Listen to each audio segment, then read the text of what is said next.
Boa noite, estamos começando o último programa desta temporada do Vozes do Mundo. E hoje estaremos falando sobre a morte do ex-governador Francisco Dornelles. Iremos fazer um programa especial com uma retrospectiva da vida do político com influência no Rio de Janeiro e também em todo o Brasil. Francisco Dornelles foi ministro da Fazenda, ministro do Desenvolvimento, Indústria e Comércio Exterior, ministro do Trabalho, deputado federal, senador, vice-governador e governador. Ele nasceu no dia 7 de janeiro de 1935, na cidade de Belo Horizonte, em Minas Gerais, e morreu no dia 23 de agosto de 2023, no Rio de Janeiro. Neste programa especial, estaremos mostrando alguns trechos de Francisco Dornelles, contando sua própria história ao programa Histórias Contadas da TV Senado no ano de 2016. Nesse primeiro bloco, será contado o início da carreira de Dornelles, intermeando os acontecimentos políticos nacionais da época.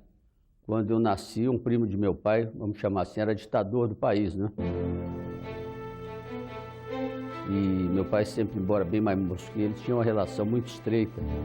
Sempre que íamos no Rio, íamos ao Palácio do Catete, né? E de modo que eu sempre vivi dentro de minha casa um clima político muito intenso. O meu pai era oficial do Exército, natural de São Borja. Meu avô também era de São Borja. Minha família paterna sempre fez política no Rio Grande do Sul. O irmão de meu pai foi governador do Sul, foi interventor, foi senador do Sul.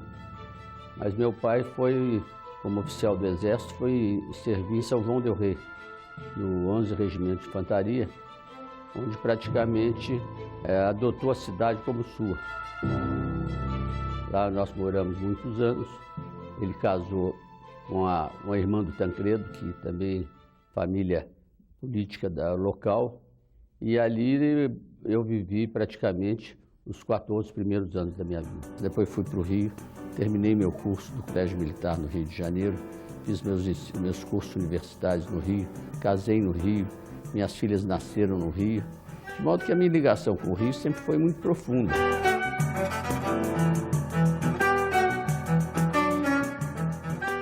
Eu era estudante de Direito e ali, na deposição do Getúlio, era um processo que começou em 1953, havia uma reação muito grande.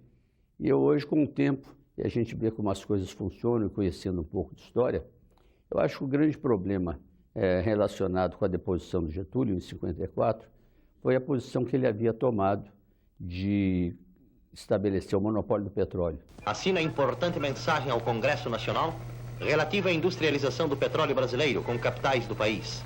Este ato marca o início de uma nova fase na emancipação da economia do Brasil. Naquela época era um crime a pessoa falar em monopólio do petróleo, num país em que praticamente um grupo limitado de empresas multinacionais comandava o país e tinha uma força muito grande. Naquele período de 53, 54, você tinha uma única estação de televisão, que era ocupada dia e noite pelo Lacerda, que ia criticando o Getúlio numa campanha muito violenta. E eu lembro meu pai me contando que, em determinado momento, ele, ainda na Casa Militar do Getúlio, foi ao Chateaubriand, e perguntando se não podia atenuar um pouco a campanha contra o Getúlio, que era feito nas televisões dele. E ele disse ao meu pai, olha, que o problema é que o Getúlio está querendo comunizar o país, fez uma estatização do petróleo. Se ele praticamente voltar atrás na Petrobras, a televisão é dele o tempo todo. E meu pai falou com o Getúlio disse, não, eu já sabia disso, mas eu não volto atrás no problema da Petrobras.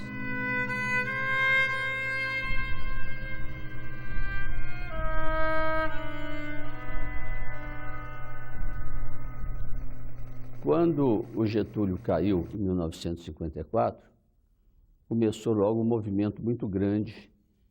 De um lado, aqueles que queriam impedir a eleição do Juscelino, e outros, aqueles que queriam garantir o processo eleitoral e a posse. Então, várias fórmulas foram apresentadas, União Nacional, candidato de consenso, todos eles queriam impressionar que o Juscelino retirasse a candidatura. Mas ele, numa posição muito corajosa, ele antecipou a convenção do PSD no início de 55, lançou a candidatura dele, e foi aquela frase célebre quando fizeram aquela pressão, chegou a haver até um ensaio do movimento, de um manifesto militar. Ele disse: Deus poupou-me o sentimento do medo. E da mesma maneira que havia, de um lado, um movimento muito grande, tentando, em primeiro lugar, retirar a candidatura do Juscelino, e depois da eleição impedir a posse, o outro lado começou a se organizar também. O ministro Lott, o general Lott, que era ministro do Exército, tinha uma posição muito legalista. Ele não admitia ruptura constitucional. Quando chegou em novembro de 55, depois da eleição do Juscelino, o grupo que estava no poder, que era o presidente Café Filho, tentou um golpe de Estado. Então, o que eles procuraram fazer? O Café se afastaria da presidência da República, como se estivesse doente, e assumiu a presidência um deputado de Minas, o presidente da Câmara, que era o Carlos Lúcio, deputado de Leopoldina, eleito de Leopoldina, e ficava mais fácil, até como deputado mineiro, conduzir o golpe de Estado. Houve um acontecimento, faleceu o general Carrombert, que era um grande líder militar naquela época, que as Forças Armadas participavam ativamente dos acontecimentos políticos. E no enterro do general Carrombert, houve um discurso feito por um coronel Mamed, em que agredia muito a situação, a possível volta de pessoas comprometidas com o getulismo ao poder, entre os quais o Juscelino. E aí houve o seguinte, como ele estava na Escola Superior de Guerra, o Marechal Lott só podia prendê-lo com autorização do presidente da República. E dentro desse impasse, o presidente da República negou a autorização. E ele decidiu, então, botou o cargo à disposição, ia ser entregue a um general também comprometido com o golpe, o general Fiuza de Castro. Isso foi em 10 de novembro de 55. Mas nesse período que marcaram a posse para o dia seguinte. Mas já havia um movimento militar muito grande, comandado pelo general Denis, que era comandante do 1º Exército, de garantir a posse do Juscelino. O senhor Juscelino Kubitschek presta o juramento de manter, defender e cumprir a Constituição da República, observar suas leis, promover o bem geral do Brasil, sustentar-lhe a união, a integridade e a independência. Em seguida, assina o termo de posse. Minas já estava muito preparada e vários estados já estavam mais ou menos compromissados, de modo que na manhã de 11 de novembro, o Lott colocou o carro no dia 10 de novembro. Foi para casa e ali o movimento foi para a rua. Eu me lembro disso porque meu pai comandava o 3º Regimento de Infantaria, que é em São Gonçalo. E na minha casa faziam grandes reuniões de generais, coronéis, todo nesse movimento. O general Denis ia com frequência, viam 2 coronéis Bittencourt, que também compareciam, que eram articuladores desse movimento para garantir a posse do Juscelino. De modo que no 11 de novembro, esse grupo botou a tropa na rua, e antes mesmo do Lott decidir. Quando o Lott decidiu comandar o movimento, eram 5 horas ou 6 da manhã, praticamente o movimento já estava pronto. E recebeu a ordem do Denis para trazer a tropa. E ele trouxe a tropa toda, não atravessou as barcas, passou por Magé e ocupou ali a Praça da República. E, posteriormente do movimento, o Lott chamou meu pai, o Lott era um legalista enorme, e perguntou como é que ele tinha trazido a tropa de São Gonçalo à Praça da República em 5 minutos. Meu pai não entrou em detalhe, falei, eu não me lembro o período, ou quanto tempo eu levei para trazer a tropa de São Gonçalo à Praça da República. Mas, em decorrência disso, durante todo o período, o meu pai, que participou ativamente do movimento da posse do Juscelino e que trouxe as tropas, o Lott colocou ele numa função subalterna, onde ele ficou todo o tempo do governo do Juscelino e só voltou quando o Denis assumiu, e ele aí foi para o gabinete dele.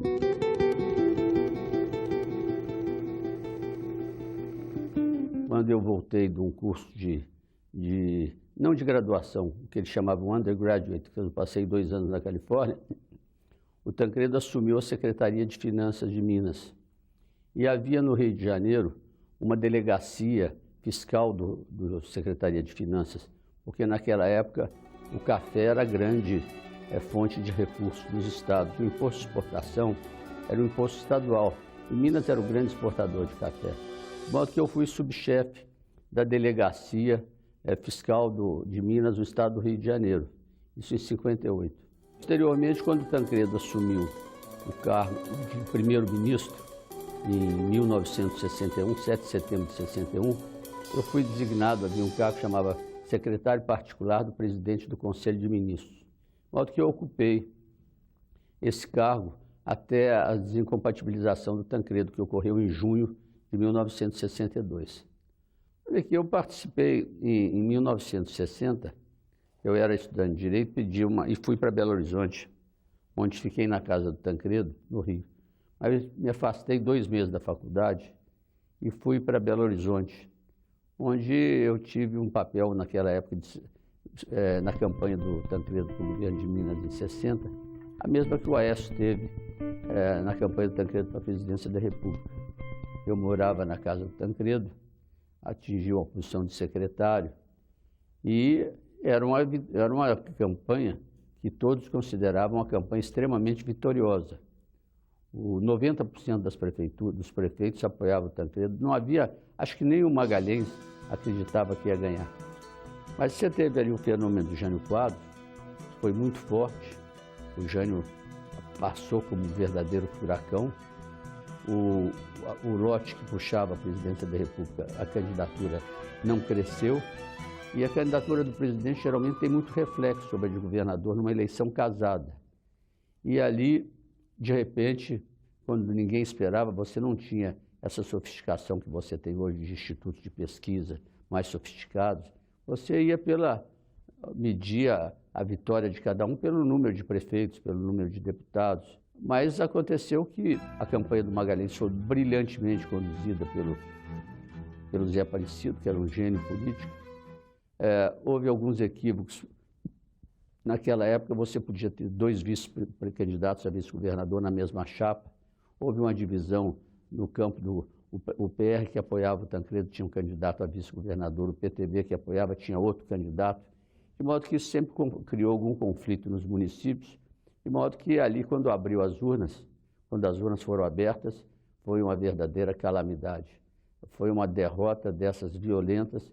Eu acho que o Tancredo só se recuperou dessa derrota no dia que ele foi eleito novamente governador de Minas.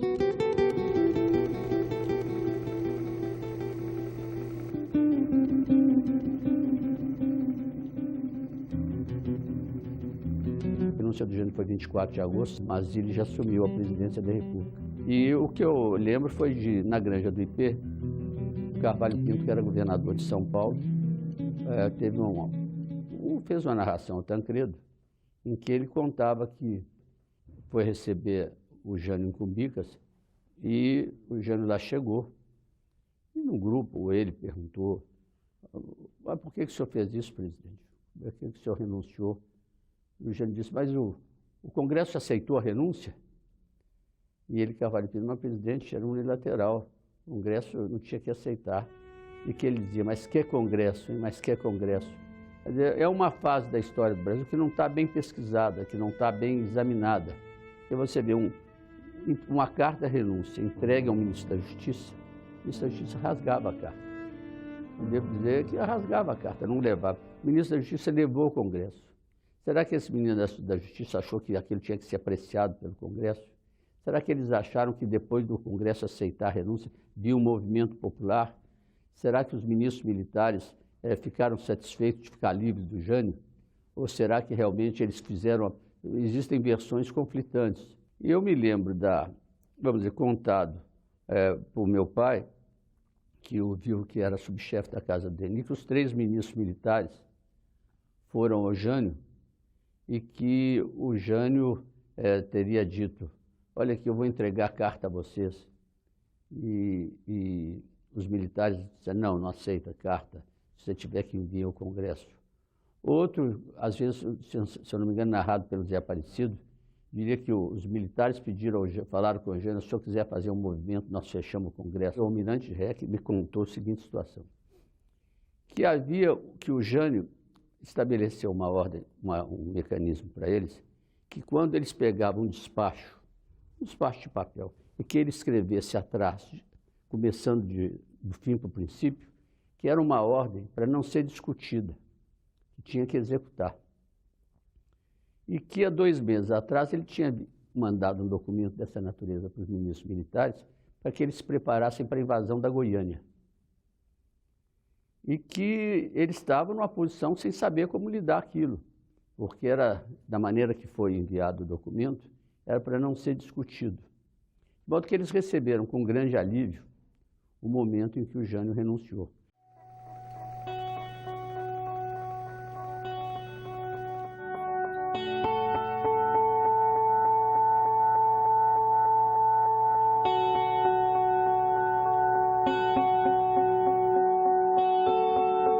O parlamentarismo foi uma forma de composição para contornar uma crise militar muito forte, porque os 3 ministros não aceitavam a posse do Jango. O Brizola comandou um grande movimento, um dos mais importantes da história brasileira, um movimento de resistência no Rio Grande do Sul. E o parlamentarismo foi uma forma de entendimento. Eu realmente não tenho noção se naquela época em que foi criado o parlamentarismo já havia algum compromisso do Tancredo, que foi que articulou o sistema, em que pudesse voltar ao presidencialismo em determinado momento. No dia 1º de maio de 62, houve a inauguração do forno de Volta Redonda. E eu fui de carro, na frente do Tancredo, discutindo com o Virgílio Távora, e o Virgílio disse para ele: "O Tancredo, no regime parlamentarista, os membros do Conselho não precisam se desincompatibilizar para disputar a eleição de deputado. Eu acho que essa ideia que você já está passando por você, que vai ter que se desincompatibilizar em junho, eu acho que não procede." O Tancredo falou: "Virgílio, não vamos conversar dessa história, não está na hora do momento." Mas eu achei que o Tancredo já sentia que existia um movimento muito grande visando a volta do presidencialismo, que vinha do Juscelino, que era candidato à presidência da República, do Lacerda, do Magalhães, dos governadores em si, que preferiam um regime presidencialismo. E o Tancredo achava que, de um lado, se foi ele que coordenou fez aquela grande negociação parlamentarista, isso é hipótese minha, é análise minha, ele nunca me disse isso. Ele achou que não deveria ficar ou ser responsável pelo fim do parlamentarismo. Ele achou que era inevitável, o movimento político era muito grande e ia desaguar no presidencialismo. Então ele achou melhor se desincompatibilizar e disputou as eleições para deputado em 62, onde teve uma brilhante votação. Houve uma grande dificuldade de formar o gabinete que sucedeu o Tancredo. O primeiro nome indicado, o Santiago Dantas, foi rejeitado pelo Congresso. Aliás, o próprio Jango enviou e o próprio Jango trabalhou para que ele fosse rejeitado. Posteriormente, o Auro Moura Andrade teve seu nome aprovado, mas na hora da formação do gabinete não acertou com o Jango a formação do gabinete, renunciou. E veio o terceiro, que foi o Brochado da Rocha do Rio Grande do Sul, que montou já um gabinete, mas caminhando já com o objetivo de restabelecer o presidencialismo. Dia 6 é a sua vez. Compareça e marque. Não, não, Não. não, não. Não. Meu povo, a decisão agora está em sua mão. No dia 6, vamos dizer que não. Vejam a seguir como o tio de Tancredo Neves e primo de Getúlio Vargas conseguiu assumir cargos no governo militar. Daqui a pouco, no Vozes do Mundo.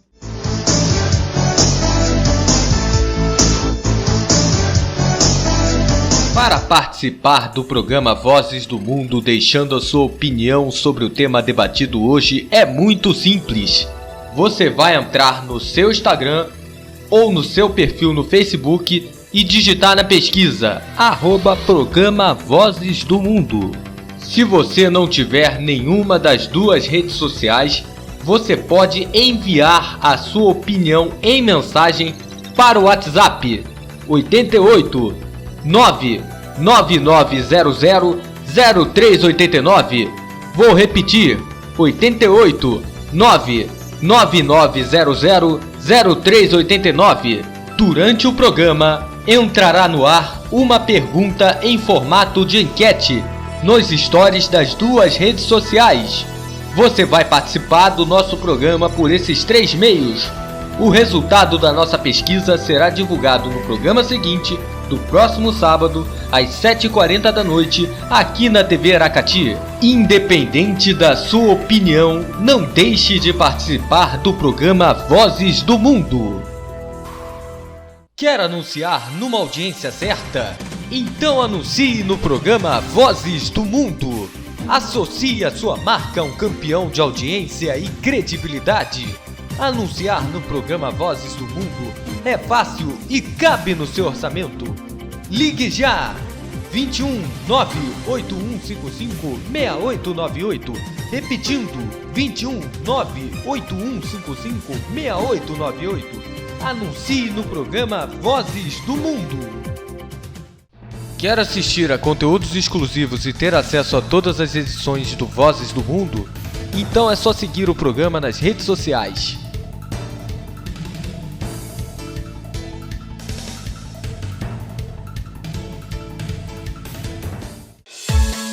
Tá precisando divulgar a sua empresa ou dar aquele upgrade na sua marca? A IJS Publicidade pode te ajudar. Gravamos offs e spots comerciais para divulgação em rádios e carros de som, editamos vídeos para canais do YouTube e redes sociais e criamos artes e identidades visuais para empresas. Entre em contato e faça seu orçamento. 89 99992 7022. IJS Publicidade. Conte conosco para divulgar o seu negócio.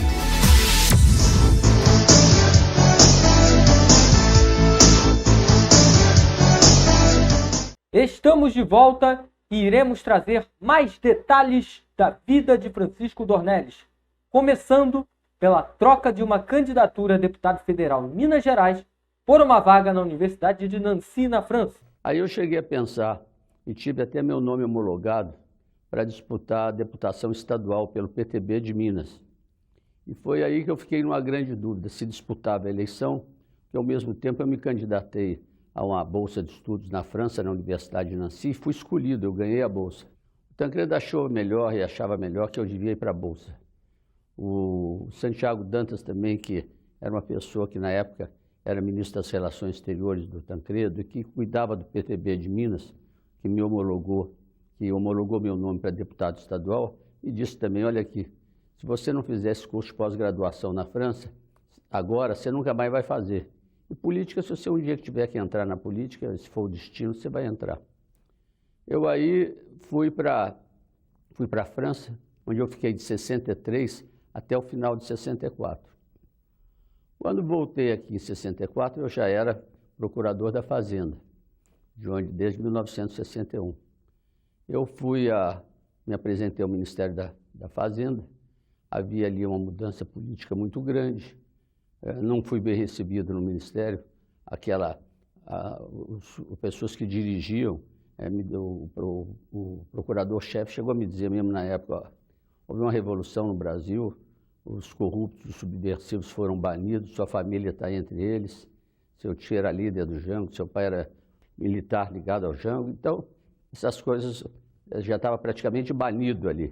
Posteriormente ali eu emendei, consegui uma bolsa em Harvard, fui para Harvard, fiquei lá de 65 a 66, quando voltei, fui para a minha fase universitária, fui ensinar na Fundação Getúlio Vargas, na Universidade Federal do Rio de Janeiro, na Universidade Cândido Mendes, na Universidade Piedade, hoje Gama Filho.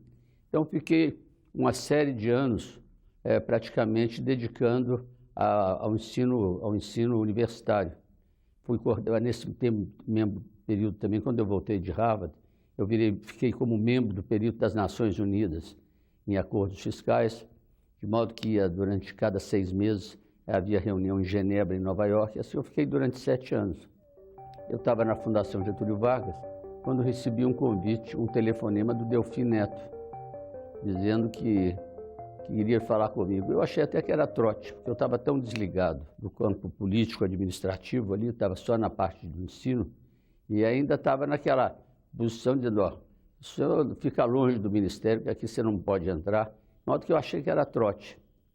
E lá chegando, ele me disse, ó, eu soube que você é um especialista em assuntos internacionais e gostaria que você tomasse conta aqui dessa área de tributação pediu que eu examinasse um acordo Brasil-Portugal que estava sendo feito naquela época, me deu 20 minutos para examinar o acordo.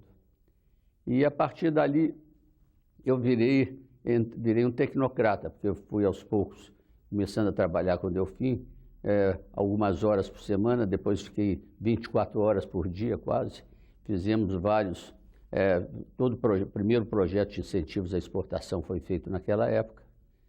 Eu fiquei na assessoria, na parte internacional do Delfim até 73. Em 74, o Geisel assumiu e o Mário Henrique Simas foi ministro da Fazenda. Eu fui chefe da presidente, chamava naquela época Comissão de Estudos Tributários Internacionais, e fui procurador-geral da Fazenda, de modo que eu acumulava procuradoria com todas as negociações internacionais do GATT, da área de tributação internacional. Fizemos quase todos os acordos compensatórios no GATT, e assim eu fiquei durante toda a administração Geisel-Simas até o final de 78. Em 79, quando o Figueiredo assumiu a presidência da República, o Delfim foi o Mário Henrique foi para o planejamento, o Rich Bitter assumiu a Fazenda e eu fui para secretário da Receita Federal, onde eu fiquei 6 anos até 1984, quando o Tancredo assumiu e me indicou para ministro da Fazenda, que foi confirmado pelo Sarney. É que eu assumi o Ministério da Fazenda numa época de transição. Era necessário, havia um clima de muita insegurança, muita incerteza sobre qual seria a posição daqueles que chegaram ao poder na nova República em relação ao investimento estrangeiro, em relação ao sistema financeiro, porque os partidos que chegaram ao poder, eles defendiam o calote da dívida externa, a estatização dos bancos, o rompimento das negociações com o Fundo Monetário. Então isso criava um clima de incerteza muito grande. O Tancredo achou que deveria colocar na posição da Fazenda alguém que pudesse dar uma garantia de que não haveria ruptura do modelo existente, quer dizer, haveria uma evolução, mas não uma ruptura. A grande dificuldade ali é que você teve uma inflação muito elevada, em 83 você teve uma desvalorização cambial, que produziu alguns resultados positivos, aumentaram as exportações, a conta corrente foi equilibrada, mas o efeito negativo foi que a inflação aumentou muito. E você precisava tomar medidas muito rígidas para segurar e para reverter o quadro inflacionário dentro de um quadro difícil, porque você tinha uma economia indexada em que a inflação do passado praticamente era projetada sobre o futuro. A primeira vez que os Estados Unidos colocou uma medida protecionista contra o Brasil foi em relação a calçados. O Brasil, naquela época, começou a exportar calçados para os Estados Unidos, chegou a exportar 100 milhões, hoje, nesse contexto, não era nada, mas naquela época já incomodava um pouco. E eles colocaram um direito compensatório de 35% em relação aos calçados brasileiros. Responsável por preparar a defesa dos calçadistas brasileiros, tive um encontro nos Estados Unidos com o advogado Noel Remendinger. Disse-me ele que não tinha condições de avaliar a importância de um protesto que o Brasil poderia fazer junto a organismos internacionais, mas que, em termos operacionais, seria muito importante se o Brasil pudesse conseguir, para a causa dos seus calçadistas, alguma interferência do setor cinematográfico daquele país. Eu falei com o Simas faz uma minuta de decreto-lei aumentando o imposto sobre o cinema americano aqui de 12 para 45. E mostra o Harry Stone. E dizendo se eles colocarem no calçado 35, nós colocamos 45 no cinema aqui. E eu mostrei ao Harry Stone, ele ficou meio assustado. Disse, o que esse cinema tem com calçado? Eu falei, vai ter então. Porque saiu 35 lá e 45 aqui. Mas ali foi um lobby muito grande, que muitas vezes no futuro o Brasil nunca soube tirar um pouco de partido, de jogar um pouco duro, de exigir contrapartidas e de mesmo tomar posições um pouco severas contra países que tomavam medidas restritivas contra as exportações brasileiras. Eu diria que o Tancredo e o Golbery tiveram importância muito grande na minha vida política. E Tancredo foi eleito em 82, me convidou até para ser secretário de Finanças dele em Minas, mas eu era secretário da Receita, e chegamos à conclusão que eu ajudaria mais ele na Secretaria da Receita do que na Secretaria de Finanças de Minas. De modo que tanto o Figueiredo como os ministros sabiam da minha ligação com o Tancredo, e o Tancredo também tinha interesse em que sempre conversas com o governo eu pudesse participar. E nesse ponto, aliás, quando o Geisel foi presidente da República e o Tancredo foi líder da oposição, eu morava com o Tancredo, quer dizer, eu como procurador-geral da Fazenda, morei muito tempo no apartamento do líder da oposição. E nunca houve da parte do governo nenhum problema em relação a isso. Quando o Tancredo foi eleito governador de Minas, eu fiquei praticamente como um elemento que trazia as reivindicações dele ao Delfim, ao Galvez, que sempre o atenderam muito. O Galvez tinha com o Tancredo um relacionamento muito bom desde o tempo em que o Tancredo era primeiro-ministro e ele era assessor do Walter Moreira Salles. De modo que no início foram conversações de natureza mais financeiras, pretensão do Estado de Minas, empréstimos. É isso que o governador do Estado sempre pede ao governo federal. Posteriormente, num determinado dia, eu estava em São João del Rei e o Tancredo disse que eu fosse a Belo Horizonte. E ali ele me disse que ia ser candidato à presidência da República e eu falei essa história para o Figueiredo. E o Figueiredo foi corajoso, hein? Largar o governo de Minas para ter uma fragorosa derrota aqui no Congresso. Eu falei, pois é, presidente, mas ele está preparado para ter a derrota. Até conversando com ele, ele me disse que em 14, eu acho que 14 ou 10, o Rui Barbosa perdeu para o Hermes numa eleição e hoje a história só fala no derrotado, que é o Rui Barbosa, fala muito mais no Rui Barbosa que no Hermes, de modo que ele está disposto a sair para a luta. Ele falou, então dá parabéns a ele. Depois da derrota dele, quem sabe ele ainda vem até trabalhar conosco. Eu falei, tá bem. Eu fui até a residência que morava o Goberi, aqui perto de Brasília, e disse para o Goberi que o Tancredo queria conversar com ele, se ele podia receber o Tancredo, porque o Goberi não gostava já naquela época de falar muito ao telefone. Ele falou, não, se o Tancredo estiver na sua casa, eu vou até lá. E havia um movimento grande para o Maluf renunciar e que realmente que o objetivo que ele achava que era para que logo em seguida um movimento grande para de união nacional, que ia ficar complicado para ele, mas que ele não podia voltar atrás nem retirar a candidatura. E foi até a minha casa, o Tancredo contou para ele e achou que aquilo era um movimento que tinha como consequência um pedido de retirada de candidatura dele, que ia ser uma situação complexa. O governo falou, não, eu estou achando que eu vou verificar isso. E saiu 1h30 depois e disse para o Tancredo realmente que o movimento existia e que se o Maluf renunciasse, o que vinha era um movimento grande para a prorrogação do mandato Figueiredo, com eleição direta 1 ano depois.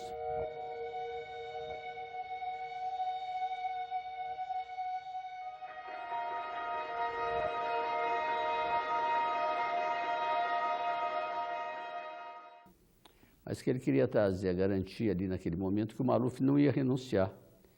O Maluf, que, embora já tendo uma noção exata que não venceria no colégio eleitoral, que assumiu o compromisso de manter a candidatura dele à presidência da República. Eu me lembro que um dos problemas difíceis que houve nessa transição foi que, num determinado momento, o doutor Leitão, você vê a firmeza do Tancredo. O doutor Leitão me telefonou, dizendo que, ele me falou que já tinha falado com o Tancredo e que havia um movimento muito grande na aeronáutica, que ele estava tendo informação que havia um manifesto na aeronáutica contra a nomeação do brigadeiro Moreira Lima. Eu aí voltei, ele estava já no Riacho Fundo, na fase de transição. Eu falei, o doutor Leitão disse que está um manifesto na aeronáutica, está correndo uma lista contra a nomeação do Moreira Lima, e que talvez fosse sob o fundamento que o senhor assumia um compromisso com o DELI de nomear uns brigadeiros ligados ao DELI para o Ministério da Aeronáutica. E que, quem sabe, o senhor poderia voltar atrás e nomear um dos brigadeiros do Délio para o Ministério da Aeronáutica. Ele ouviu, tirou uma carteira do bolso, ele mesmo ligou o telefone, ele me mandou chamar o Aureliano. E o Aureliano entendeu, ele falou: Aureliano, eu quero saber, eu vou designar o meu ministro da Aeronáutica hoje. Até 5 horas da tarde eu vou chamar, mandei o Mauro Salles convocar a imprensa, que eu vou designar o meu ministro da Aeronáutica. Quem é que vai ser? O Moreira Lima ou o brigadeiro Diocleciano, se eu não me engano era Diocleciano, que era do Tribunal Superior Militar. E então, ou você me fala isso, porque até 5 horas eu indico um dos dois. O Aureliano aí disse para o nome do Moreira Lima, e ele chamou o Mauro Salles e falou: liga para a imprensa que o ministro é o Moreira Lima, que eu vou chamar ele, às 5 horas eu apresento ele à imprensa. E eu, sentado do lado, falei com ele: mas como é que eu falo com o doutor Leitão? Porque ele está dizendo, ele sugeriu justamente o oposto. Ele falou: o problema é o seguinte, na hora que eu escolher o Moreira Lima, se esse manifesto existe, quem já assinou vai retirar a assinatura, e quem não assinou não vai assinar ainda, de modo que eu não posso esperar, tem que ser a decisão hoje. E você diga para o Leitão que eu quis voltar atrás, mas não consegui, porque o Aureliano já tinha ido muito longe no convite ao Moreira Lima. E eu fui ao doutor Leitão e falei: ó, o Tancredo fez um esforço enorme para ver se revertia o quadro, mas o Aureliano já tinha ido muito longe, e convidando Moreira Lima. E o doutor Leitão, para minha surpresa, disse: por isso é que o Tancredo vai ser presidente da República, ele sabe o que faz. Eu atribuo isso daquilo, quase um aviso que o doutor Leitão mandou para o Tancredo, dizendo: está acontecendo isso, tomou a decisão rápida. Porque o alívio que o doutor Leitão teve, quando eu falei que o Tancredo já tinha tomado a decisão, só por isso é que ele vai chegar à presidência da República, ele sabe o que ele faz. O Moreira Lima era fã do Santos Dumont e resolveu receber um repórter da Veja, e o repórter da Veja: o senhor vai botar o retrato Santos Dumont no seu gabinete? Eu já tenho até um retrato Santos Dumont aqui. Então eu queria tirar um retrato do senhor com Santos Dumont. O Moreira Lima botou uma cadeira, subiu, tirou o retrato Figueiredo, botou o Santos Dumont e se fotografou. Mas quando ele estava tirando o retrato Figueiredo, o repórter da Veja fotografou. E a Veja fez uma reportagem: Moreira tira retrato Figueiredo. E criou um problema, um mal-estar muito grande, tomou um campo emocional, e o Moreira, já anunciado como ministro da Fazenda, o Figueiredo deu ordem de prisão, Moreira Lima. E mandou ordem para o Délio prender o Moreira Lima. E foi um ministro indicado pelo novo presidente sendo preso pelo antigo. E eu consegui ser recebido pelo Figueiredo, o Zé Aparecido foi ao Délio, e o Délio dizia: ó, ou o Figueiredo muda a ordem ou eu vou prender. E ficamos lá conversando com o Figueiredo um tempo muito grande, até que eu já estava saindo, já estava perto do elevador quando a decisão dele de prender o Moreira Lima, ele manchou de volta. Eu falei: sabe uma coisa, eu vou mudar de ideia, eu não vou prender o Moreira Lima, mas você não sabe a dificuldade que eu tenho de dar uma ordem como essa. No dia que ele ia tomar posse, ele preparou os discursos dele e me entregou de manhã os textos dele. Eu fui e tive com o Tancredo Augusto, acredito com o Aécio. Eles me disseram que o doutor Renu achava que o Tancredo tinha que ser operado, mas que ele não estava querendo. Aí eu fui falar com a Risoleta e ela me disse: ó, esse problema o Tancredo decidir, a decisão é dele. Eu fui falar com o Renault e ele fez uma reunião numa equipe de uns 12 médicos, todos uniformizados, e me disse, resumindo: o Tancredo teve uma crise de apendicite que deu peritonite e tem que operar logo. Falei: ó, o general Ivan disse que tem um avião pronto para levar ele para São Paulo. Ele me disse: ó, se ele não operar dentro de 1 hora, ele morre. Eu não sou responsável. Se o Tancredo sair daqui do hospital, eu não sou responsável pela vida dele. Isso é uma declaração muito forte de um médico perante 12 outros. Eu perguntei: e se ele operar? Ele falou: se operar é coisa simples. É uma coisa muito simples. Ele toma, se quiser tomar posse amanhã, toma, se quiser, toma até depois de amanhã. Muito simples. Eu aí, uma decisão difícil, fui lá e falei com o Tancredo. Tancredo, o Renan, disse que, doutor, que você teve um problema de apendicite e que deu peritonite e que tem que operar, que é uma operação simples. Ele me disse, mas se eu operar o Figueiredo não dá posse ao Sarney. Eu aí, tendo o Renan me disse, se não operasse desde uma hora morria. Eu falei, não, quanto a isso, não. O doutor Leitão me garante que o Figueiredo dá posse ao Sarney. Ele falou, eu quero saber, você me garante que o Figueiredo dá posse ao Sarney? Eu falei, eu tenho a palavra do governo que o Figueiredo dá posse ao Sarney. Ele disse, então diga para os médicos para eles fazerem o que eles acham que tem que fazer. E o Renan mandou operar, operou 3 horas depois.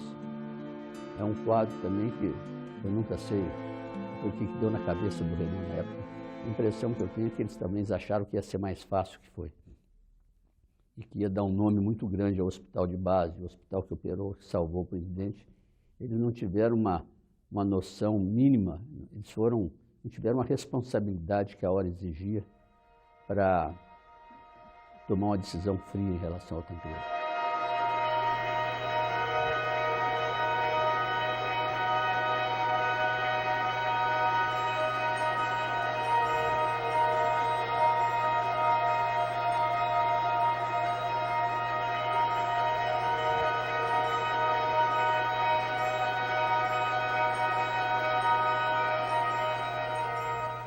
Você teve aí um período militar durante 20 anos, houve uma transição com a competência organizada pelo Tancredo, o doutor Ulisses participou, mas de repente você caiu de quase uma ruptura. E você vê hoje um vice-presidente, que era de um partido de oposição, assumiu a presidência com as forças que chegaram ao poder, não tinham com ele grande ligação. De modo que ali ele administrou politicamente com a maior competência. A justiça vai fazer, o tempo vai fazer a justiça ao Sarney como o homem responsável pela consolidação. Qual foi o preço que ele pagou? Alguns problemas na área econômica e financeira. Mas dentro daquele quadro existente, se ele realmente resolvesse tomar aquelas medidas de rigidez de política fiscal, monetária, um quadro talvez até um pouco recessivo, que você tinha que tomar para reverter o quadro, eu não sei se ele teria tido condições de manter e de atravessar aquele período dentro de um quadro de normalidade democrática. Porque as forças que chegaram ao poder, o discurso, vamos estatizar os bancos, vamos dar calote na dívida externa, vamos romper negociações com o fundo, vamos gastar, vamos nomear. Quer dizer, ele conseguiu contornar. Eu acho que o Sarney vai passar para a história como o presidente que consolidou o regime democrático no país, que consolidou a abertura e que pagou o preço de ter feito algumas concessões na área econômica e financeira que pressionaram, que fizeram com que as taxas de inflação praticamente chegassem a níveis muito elevados. Se você não tivesse o Sarney de presidente e o Ulisses não fosse presidente da Constituinte, em vez de Constituinte, tinham colocado fogo no Congresso naquela época. Foi a autoridade do Ulisses que ele tinha, a capacidade de liderança, de comando, que permitiu que fosse votada a Constituição de 88. Porque o clima era um clima extremamente radical, era um clima extremamente ainda que se procurava fazer uma Constituição contra o passado. Não se pensava fazer uma Constituição para o futuro. Se precisava desenhar uma Constituição que apagasse tudo que foi feito no regime militar, até decisões extremamente positivas. Então, se votou uma Constituição numa época em que se achava que ser progressista era criar um Estado igual àquele que existia na Rússia, na União Soviética, no leste europeu. Progressista eram os partidos que tinham afinidade com aqueles partidos comunistas do leste europeu. Progressista eram aquelas forças que defendiam a estatização dos meios de produção, a nacionalização dos bancos, a ruptura externa. Esses eram os progressistas. E o doutor Ulisses teve muita autoridade, mas muita mesmo. Se não fosse o doutor Ulisses na presidência, e o secretário-geral da mesa, que era o Paulo Afonso também, que sabia como administrar, eu acho que em vez de ter votado uma Constituição, teriam botado fogo no Congresso. Eu acho que as pessoas que elaboraram que participaram da elaboração da Constituição, eles não tinham muito exato o que era uma Carta Constitucional, que devia tratar dos direitos fundamentais da pessoa humana, das garantias individuais, da organização do Estado, da competência dos entes federativos, da competência dos poderes, e entraram muito no detalhe, acharam que confundiram que a Constituição devia conter dispositivos que eram próprios de uma legislação ordinária. Havia a mesma preocupação, o que foi feito no passado tem que ser desmanchado, e esse foi também um dos erros da Constituinte de 1988. A Constituição é uma carta de princípios. Ela não pode ser nem liberal nem socialista.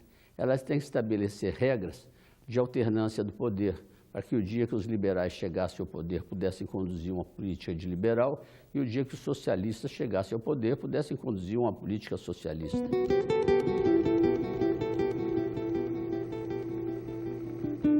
Aqui eu estava disputando uma eleição para prefeito do Rio, um pouco afastado da Câmara naquele momento, de modo que eu não participei de todo aquele período relacionado com comissões de inquérito, de levantamentos feitos na fase anteriormente ao impeachment.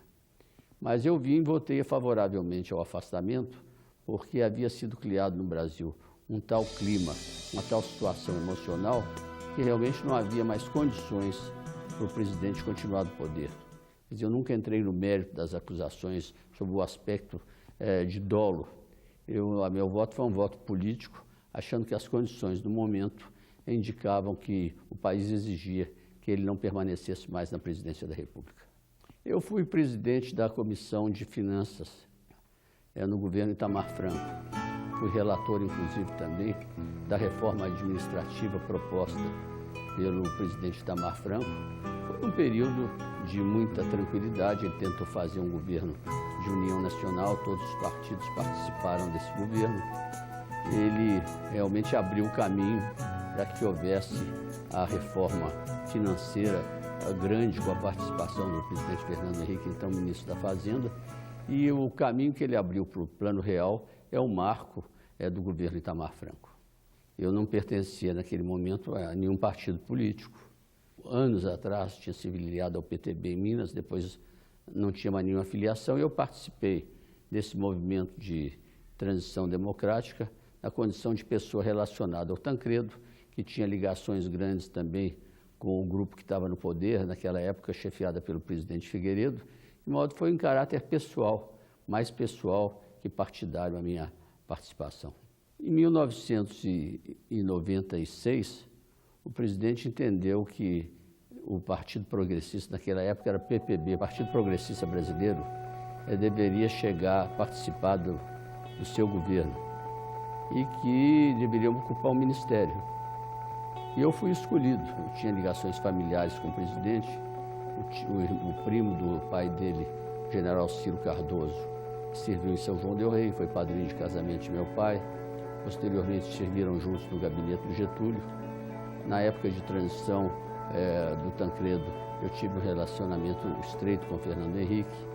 Ele conseguiu, naquela viagem ao Tancredo, ao exterior, que o Tancredo fosse recebido pelo Mitterrand em Paris, na casa residencial dele, porque o Itamaraty não tinha conseguido ainda que o Tancredo fosse recebido pelo Mitterrand, porque o Mitterrand estava quase de férias. E ele, de modo que eu conhecia o Fernando Henrique também da Constituinte, e o Sérgio Mota, que me telefonou dizendo que eu seria a pessoa escolhida do partido. Eu recebi o convite, através do Luiz Carlos Santos, para ser ministro da Agricultura. Mas eu mostrei que eu sendo o meu partido, o Partido Progressista, naquela época era um partido tinha muitos ruralistas, pessoas que foram eleitas e que tinham uma ligação muito grande com a agricultura e que certamente não receberiam o meu nome.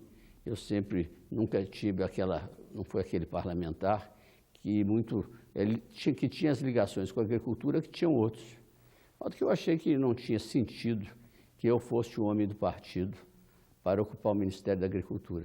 Aí, num segundo momento, o Sérgio Mota entrou também nesse movimento de que o partido pudesse chegar ao Ministério, e indicou o meu nome e eu fui. O presidente já tinha mostrado sinais, o Eduardo Jorge também, o Clóvis Carvalho, e eu acabei indo para o Ministério da Indústria e Comércio do presidente. Ali se trabalhou muito junto com a Receita para estabelecer o sistema simples de tributação, que hoje já evoluiu e que beneficia milhões de pequenas e médias, de micro e pequenas empresas, e também se estabeleceu um sistema de incentivo ao cinema, que deu uma alavancagem muito grande à produção cinematográfica do Brasil. Foram essas linhas gerais da minha passagem pelo Ministério da Indústria e Comércio. O presidente manteve a participação do Partido Progressista no governo e me convidou para que eu continuasse representando o partido, dessa vez no Ministério do Trabalho.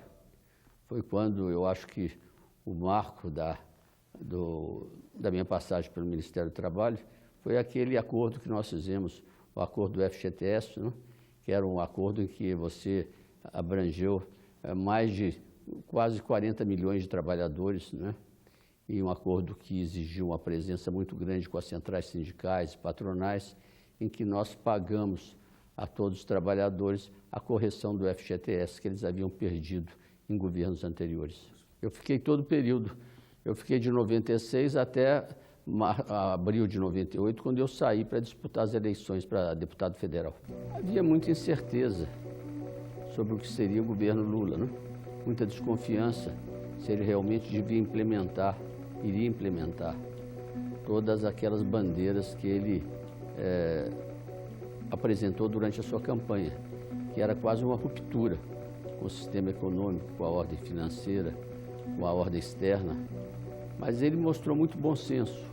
Chegando à presidência da República, ele manteve uma política financeira bastante pé no chão, teve preocupação em reverter qualquer pressão inflacionária, no equilíbrio das contas externas, de manter uma política externa baseada naquela ordem já estabelecida de bom relacionamento com o Mercosul, com os países da América Latina, com os organismos internacionais.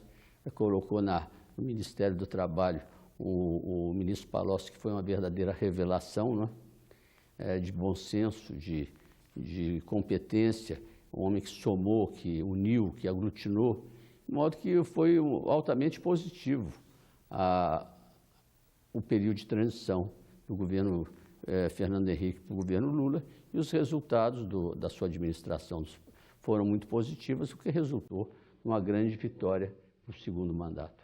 Eu acho que o primeiro governo Lula vai passar a história pelo que ele impediu que ocorresse, ou seja, pelas expectativas que ele não permitiu que se tornassem realidade, e por uma política econômica financeira bastante racional, uma política externa extremamente positiva, uma política de um bom relacionamento com as Forças Armadas, que todos temiam, de modo que o primeiro governo Lula, a administração Lula, foi extremamente positiva. De modo que você tem hoje aquela meta que é necessário você fazer uma política financeira de austeridade sem abrir mão de investimentos na área social. Eu acho que o sistema financeiro, o sistema financeiro de um país, ele tem que se basear em dois tripés. Primeiro, arrecadar, ou seja, as pessoas de maior renda e maior patrimônio devem dar uma maior fonte de recursos para o Estado. E os seus recursos serem aplicados em programas que beneficiam as pessoas de menor renda. Eu defendo que um Estado forte, e para que você tenha um Estado forte, você tem que estar um Estado pequeno, ou seja, um Estado que não... Eu sou, como princípio geral, contra o Estado empresário. Eu acho que privatização e descentralização administrativa são palavras-chave da organização do Estado brasileiro. Eu acho que o que pode ser feito pelos estados não deve ser feito pela União. O que pode ser feito pelos municípios não deve ser feito nem pela União, nem pelos estados. E o que pode ser feito pelo setor privado não deve ser feito nem pela União, nem pelos estados, nem pelos municípios. De modo que eu devo dizer, eu sou uma pessoa feliz, eu não me lembro de desgosto meu. Eu lembro mais de imposições, dificuldades todo mundo teve, e eu acho que eu tive sempre coragem para enfrentar todas as dificuldades que todos têm, né? Nunca me abati nenhuma diante delas. Eu diria Até o seguinte, eu me considero a pessoa mais corajosa do mundo, porque eu tenho medo de tudo e enfrento medo. De modo que eu o desgosto não marca a minha vida, eu não me lembro deles. Se tive, devo ter tido muitos, eu deles não me lembro mais. E a vida não dura só um dia, a vida é uma sequência de fatos e é necessário a pessoa estabelecer, saber para onde vai e ter certo que é necessário trabalhar muito. Eu acho que o trabalho com lealdade, com correção, são os caminhos que têm que ser percorridos pela pessoa que quer ter uns bons resultados. Esse foi o Vozes do Mundo especial, a vida de Francisco Dornelles. Assim nós fechamos essa temporada de gravações na TV Aracati. Até um dia! Vambora, Demário!